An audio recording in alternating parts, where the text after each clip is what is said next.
लाखो भाविकांचे श्रद्धास्थान असलेल्या श्री शंभू महादेवाची शिखर शिंगणापूर येथील यात्रा मोठ्या उत्साहात पार पडली।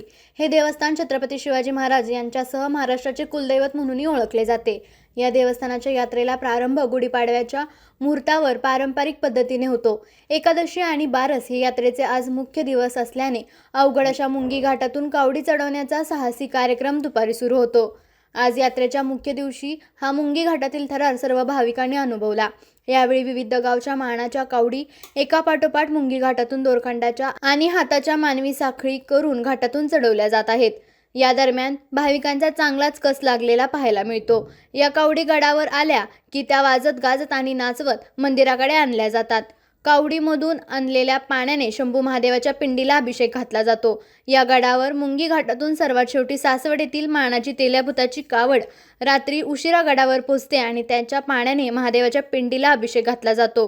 ही कावड हाताची मानवी साखळी करून घाटातून वर चढवली जाते। यावर्षी उन्हाची तीव्रता वाढली असली तरी यात्रेला मोठ्या संख्येने भाविक दाखल झाले आहेत।